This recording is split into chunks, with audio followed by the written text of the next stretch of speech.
You don't fight with the army you want, you fight with the army you have. Chapter 1. Civilian Ghost. The coffee was burnt. Again. Jack Callahan stared into the paper cup like it owed him something, like there was an answer floating somewhere between the oily swirls and the steam. The coffee shop was crowded. Students, freelancers, whatever the hell people were these days. All of them staring at screens, laughing too loud. Jack sat in the corner, back to the wall, eyes scanning every time the door opened. Old habits. He hadn't worn the shirt with the flag and skull today. He was trying to blend. Still didn't work. He could feel people glance at him and then look away, unsure if he was a veteran or a problem, probably both. He'd been out of the military for 9 months. Long enough to lose the routine. Not long enough to stop waking up at 0400. Not long enough to figure out what the hell he was supposed to do now. That's when Eli walked in, dragging his feet and fiddling with his hoodie sleeves. 13. All elbows and attitude. Jack saw flashes of himself in the boy sometimes, mostly in the scowl. But Eli didn't walk like Jack. He didn't hold his shoulders like someone trained to fight. He was small for his age, book-smart, sensitive. Jack hated himself for thinking soft, even if the words stayed behind his teeth. "You ready for this thing?" Eli asked, not making eye contact. Jack grunted. That was his yes. They left the coffee shop and drove in silence to the briefing site, an old nature center that had been converted into a sort of off-grid challenge base. The flyer had said, "Back to basics. Disconnect to reconnect." Jack signed them up on impulse. Maybe a week off-grid would knock some calluses onto the kid, or at least explain why Jack was always so hard on him. When they arrived, the parking lot was full of SUVs with survival stickers and GoPros suctioned to dashboards. Jack already regretted this. Inside, a woman stood in front of a fold-out table and whiteboard. She was lean, sunburned, and carried herself with that quiet competence Jack immediately clocked. No wasted movement. Good boots. Scars on her hands. "Welcome," she said. "I'm Maya Alvarez. I'll be your guide this week." She smiled, eyes sweeping the room. Jack nodded. Respect. That's when he walked in. Cargo vest. Tactical pants that had never seen dirt. Big grin. Beard that looked glued on. He carried a massive rucksack with way too many attachments and a katana sticking out the side like some kind of anime nightmare. "Let's do this," the man shouted, holding up a peace sign like it was a gang sign. Jack sighed. Loudly. Maya raised an eyebrow but didn't comment. "Take a seat. We'll do pairings in a bit." Jack leaned down to Eli. "You'll get partnered with someone your age." "Don't worry," Eli nodded. "Except that's not what happened." After the intros, Maya stood at the front, clipboard in hand. "For this week's exercise, I've chosen to mix skill levels and personality types. Think of it as forced evolution. You grow through friction." Jack felt the premonition settle in his bones. "Mr. Callahan," Maya said, "you'll be teamed with Todd McCready," that was Katana Guy, "and your son Eli. I think you three will make a very interesting group." Todd grinned. "Dude? Callahan? That's like the most badass name ever." Jack didn't smile, didn't move.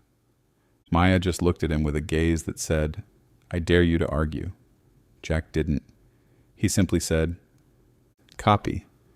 But inside he knew this was going to be hell. Chapter 2. Welcome to the Wild. They hit the trail just after noon. Maya gave each team a map, a basic medical kit, and a long list of don'ts.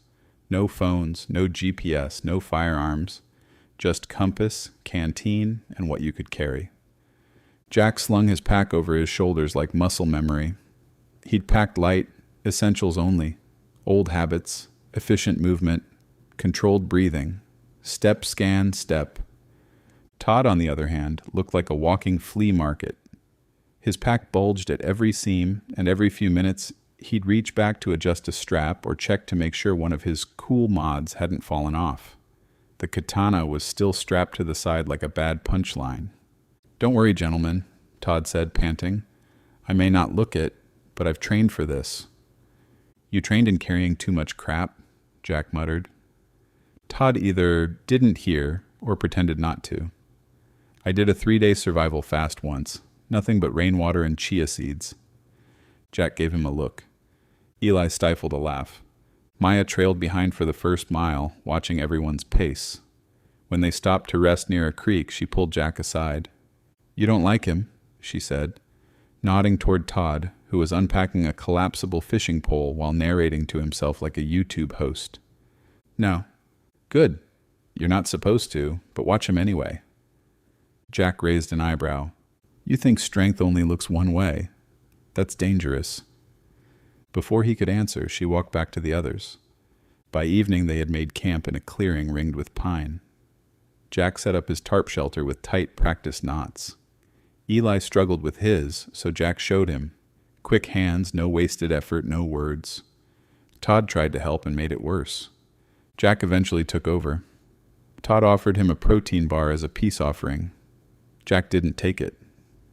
That night they sat around a small fire. Maya had allowed one for morale. Todd started talking again. "So what's your background, Jack? You military?" Jack nodded. "Like Army? Special Forces? You've got that look." Jack didn't answer. Eli spoke up, quiet. "He was Air Force TAC P." Todd blinked. "Oh, like the guys who call in airstrikes?" "Yeah," Jack said finally. "Something like that." "Dude, that's so badass. I almost joined the Marines, but I had a hernia." Jack stared at the fire. Eli poked a stick into the embers. Todd kept going. "I mean, I've never been in combat or anything, but I know how to keep my head in a crisis. I've read like 7 survival manuals." "Reading ain't doing," Jack said flat. Todd quieted for a second, then said, I've camped. I'm not totally green." Jack didn't reply. Just stood up and walked a few paces away from the fire. The woods were dark. The kind of dark where you couldn't tell what was tree and what was shadow. Eli watched him. He does that a lot. Walks away when he's mad. Maya, who had reappeared with a filtered water pouch, handed it to Eli. "No, sweetheart." He walks away when he's remembering. That night, as the fire dimmed, Jack lay under the stars. His body rested, but his mind never really did. He heard every snap of a twig, every gust of wind. He wasn't in danger, but he felt like he should be, and he knew exactly why. The last time he felt this far away from the world, someone didn't make it home. Chapter 3. The Fall. They hiked in silence the next morning, mist curling around the undergrowth. Maya led, compass in hand, her pace steady but alert. Jack followed with his usual precision, eyes scanning tree lines and shadows. Eli kept up, quieter than usual. Todd tried. Every hour Maya checked in. "How's the knee, Todd?" "Totally fine," he said, clearly lying. "You hydrated, Eli?" "Yeah." "Still brooding, Jack?" Jack grunted. That was his yes. By midday, they reached a ridgeline overlooking a vast stretch of forest. From here, Maya explained, each group would navigate a small circuit of land independently, a sort of controlled survival scenario. They'd be on their own for 2 days, but within a marked radius. She'd check in on the radio each night. There was a preset extraction point marked on the map. It was all very safe. "Think of it like an escape room," Maya said. "Only the room is alive, and it's judging you." She handed Jack the compass. "You lead your group." Then she shouldered her own pack. "I'll be back in a few hours to check your perimeter." Jack didn't like it. "Something wrong, Sergeant?" "Feels off." "It's supposed to. That's the point." She smiled and stepped out onto the ridge. And that's when the ground gave way.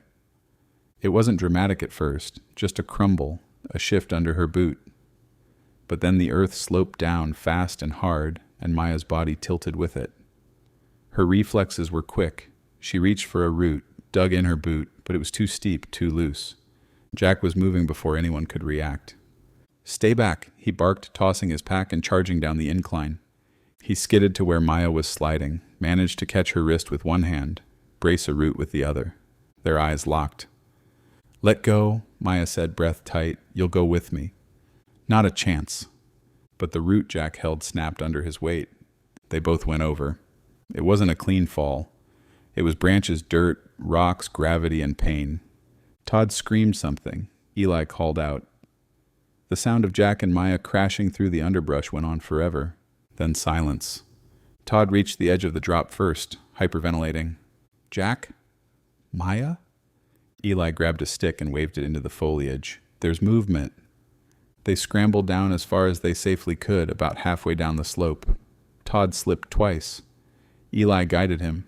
Eventually they found Jack, sprawled and twisted against a fallen tree. One leg bent wrong, his breathing shallow. No sign of Maya. Jack! Eli dropped to his knees.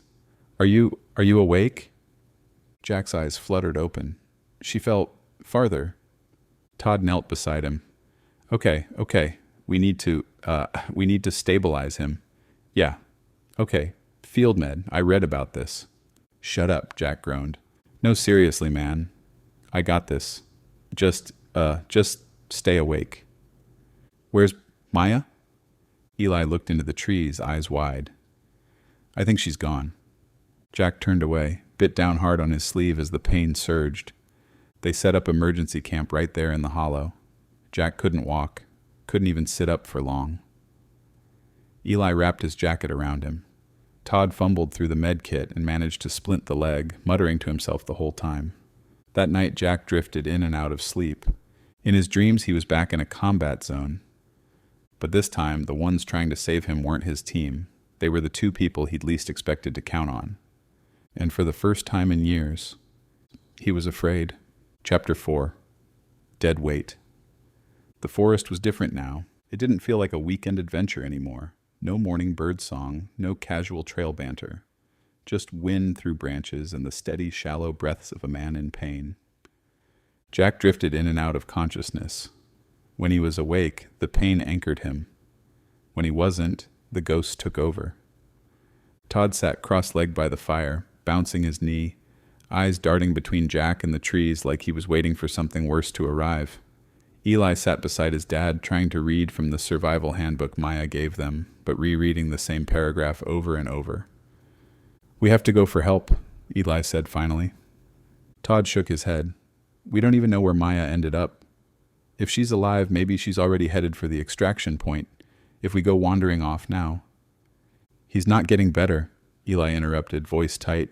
He's getting worse. Todd glanced at Jack, who groaned and tried to sit up.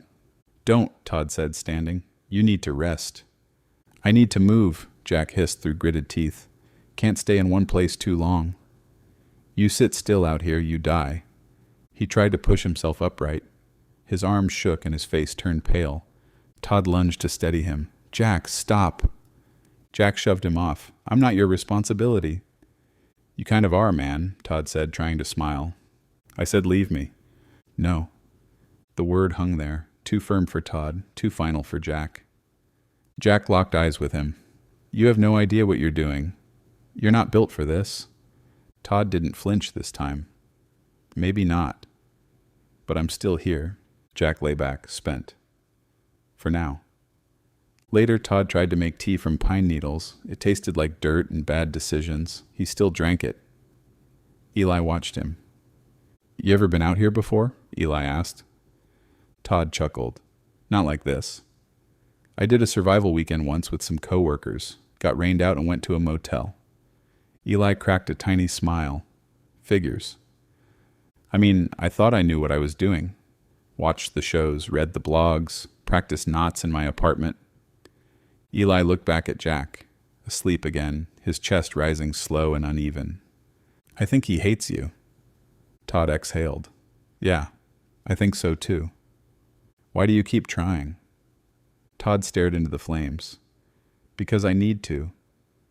Because if I leave him, or you, or screw this up, it proves everyone right. That I'm just some idiot pretending to be useful, and I'm really tired of being that guy. Just before dawn, Jack woke to rustling and voices. Pain sharpened him like a blade. Pack up, he rasped. You're moving out. Todd looked over. What are you talking about? You need to find high ground, signal someone, leave me. Jack, you think this is the first time I've been left behind? Jack's voice was low and cold. You think I don't know what it means to be dead weight? I made peace with that a long time ago. You don't have to carry me. Eli stepped forward. We're not leaving. Jack's eyes locked with his son's. I'm serious, Eli said. We're not like your team. We don't leave people. You don't get it, kid. No, Eli said. It's you who doesn't get it.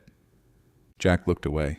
He didn't say another word the rest of the morning, but for the first time, he didn't argue when Todd adjusted his splint, or when Eli tucked his jacket tighter around him. He didn't like it, but he didn't fight it, and that was something. Chapter 5. I Know I'm a Joke. The rain hit just after noon. It wasn't the loud, cinematic kind. It was soft and constant, soaking, miserable, the kind that slipped under tarps and into boots. The fire wouldn't light. Todd had tried 6 times. He was using the last of the dry kindling. Everything else was damp, just like his spirit. Eli sat huddled under the emergency shelter, holding Jack's head in his lap, reading instructions from a soggy field manual out loud like it might help. Jack didn't respond. Todd stared at the tiny flame he had finally coaxed into life. Then it died. He threw the lighter. Damn it! The sound echoed through the trees. Eli flinched. Jack stirred slightly. Todd turned away, hands on his head. I can't do this.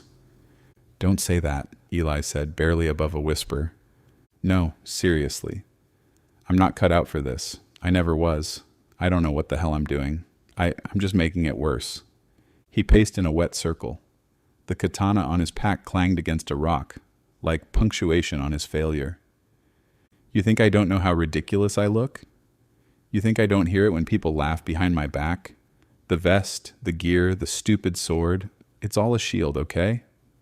Todd stopped pacing, faced them. I've never been in a fight. Not a real one, never been tested. I've read all the survival books, watched every show, bought the best reviewed gear on Amazon. But when it counts, I freeze, I fumble, I fall apart. He knelt by the dead fire, his voice breaking. I signed up for this trip because I wanted to change. I wanted to stop feeling like a fraud. I've been bullied my whole damn life, school, work, even my own family sometimes. They all treated me like I was weak. So I started pretending I wasn't. Todd looked over at Jack. You don't like me? Fine. But don't think for 1 second I don't know exactly who I am. I do. And I still came. I didn't bail. I'm still here. Silence. Only the rain. Jack, eyes half-lidded, rasped, So prove it. Todd blinked. Stop talking about how much you want to be the guy. Be the guy. You don't need anyone's permission.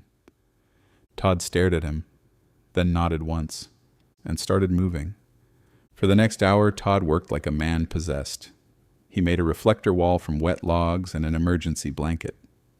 Reinforced the tarp with strips from his pack. Managed to light the fire. No lighter, no fuel, just flint, patience, and sheer stubborn rage. Eli watched all of it, quietly. Then he helped. By sundown, the fire was alive, Jack was stable, and the rain had finally started to fade. That night, Jack whispered to no one in particular, Wasn't one of my guys who saved me? He didn't mean it as an insult, he meant it as a beginning. Chapter 6. Fire and Shelter. The fire burned steady now. It wasn't big, but it was alive, casting soft shadows against the tarp walls, filling the cold forest hollow with the kind of warmth that didn't just touch skin, but settled somewhere deeper. The 3 of them sat in silence around it, huddled close like mismatched puzzle pieces that somehow still fit. Jack slept more peacefully than he had since the fall. Eli had tucked a rolled-up hoodie under his dad's head and checked the splint twice. He wasn't strong enough to carry Jack, but he was good with details, remembered what Maya said about warmth, circulation, and hydration. He rationed water carefully and tracked their supplies in a little notepad he'd snuck into his jacket. Todd had stopped trying to impress anyone. He just did things now, quietly, correctly. Earlier that day, he'd used his ridiculous survival belt buckle, which had a built-in magnifier, to dry and focus light onto moss he kept under his shirt to warm. It worked, a fire starter born of desperation and a little absurdity. I never thought this would work, Todd admitted as he poked the flames. The belt thing, I bought it as a joke, like, look at this tactical nonsense. Eli smiled. Still saved our butts. Todd looked at the boy. You've got a good head on your shoulders, you know that? Eli shrugged. My dad doesn't think so. Todd leaned back against the tree. He does. He just can't say it yet. Eli poked the fire with a stick. He's always wanted me to be tougher. Like him, but I'm not. Todd raised an eyebrow. You've kept your cool. You kept your dad alive. You didn't panic when everything went sideways. You think that's not toughness? Eli didn't answer. Todd looked into the fire. You know, people like your dad, they come from a world where the only strength that mattered was the kind you could see. Muscles, grit, staying calm while everything explodes around you. He paused. But the kind that gets you out of hell? That's different. That's patience, creativity, heart, stuff no one meddles you for. The next morning, Todd climbed the rise near camp. He scanned the tree line, the sky, everything. Then he saw it. A break in the clouds, and far in the distance, a faint shimmer of smoke. Not theirs, a fire. Hey, he shouted down, I see something. There's someone out there. Eli scrambled up beside him, squinting. That could be Maya or a ranger station. They raced back to camp. Jack was awake, pale but alert. We have a direction, Todd said. I think I can get us there. Jack grunted. You think you can carry me? Todd hesitated. Then Eli stepped forward. We don't have to carry you. We can build something, like a stretcher. Jack looked between them. You two really think you can pull this off? Eli met his eyes. We don't have a choice. Jack didn't argue. He just said, then let's get moving. Chapter 7. The Choice. They moved slow. The stretcher was a mess of tarp, rope, and saplings. It squeaked. It bent. It nearly collapsed twice, but it held. Todd pulled from the front with a belt wrapped around his chest like a harness. Eli pushed from behind, one hand on his dad's shoulder, the other gripping the frame like his life depended on it. Maybe it did. The trail narrowed into a steep ridge line, too narrow for the stretcher. They stopped, panting. Eli pointed to a side path leading uphill. If we get up there, we might see the smoke again. Jack shook his head. Too steep. You'll waste strength. But we need direction, Eli said. I said no. Eli looked down at his scraped-up shoes, then up again, firmer. I'm going. Jack's voice turned sharp. You're not. Todd stepped back. Stayed quiet. Knew this wasn't his moment. You're not strong enough, Eli. The words landed like a slap. Eli's face twitched. He didn't back down. You mean I'm not strong like you? Jack didn't answer. You think because I didn't go to war, because I like books, or cry sometimes, or talk to Mom when I'm scared, that I'm weak? That's not, Jack started. Eli cut him off. I had to be strong without you. You think you're the only one who suffered? You think while you were getting shot at, I was just fine? Jack's jaw clenched. He looked away. Eli kept going. You weren't there when I got jumped after school. You weren't there when Mom had her breakdown and I had to call 911. I cleaned up her tears and told her you'd be home soon, when I didn't believe it myself. I learned how to be strong, Dad, just not your kind. Jack's eyes glistened, just a little. I don't need to be a soldier, Eli said. I need to be enough for you. And if I'm going to be the one to climb that hill and find help, I need you to believe I can. The silence was heavier than the stretcher. Then Jack lifted one shaky arm and placed a hand on his son's chest, not pushing him back, not stopping him, just holding him. Go, he said, voice rough. Go show me. Eli nodded, heart hammering, and turned toward the slope. Todd stepped beside Jack. You okay? Jack exhaled. No. He watched his son disappear into the trees. But maybe I will be. Chapter 8. Out of the woods. The climb was brutal. Loose dirt, twisted roots. The slope didn't care that Eli was 13 or scared or exhausted. It just rose in front of him, unforgiving and steep. His lungs burned, his calves screamed. His palms were raw from where he'd fallen once, then twice. But he kept going. He didn't move fast. But he moved forward. Because he was not going to let his dad die out here. Back at the camp, Jack lay still. He was drifting, fevered, dehydrated, pain-dulled, but his eyes stayed fixed on the tree line. I've seen men break in easier conditions, Jack muttered. Todd raised an eyebrow as he stirred hot water with pine bark. I've seen men give up, Jack continued. But that kid, he's still moving. Todd glanced toward the path. You underestimated him. I underestimate everyone, Jack said. That's how I survived. Todd didn't say anything, just handed him the hot mug, steady.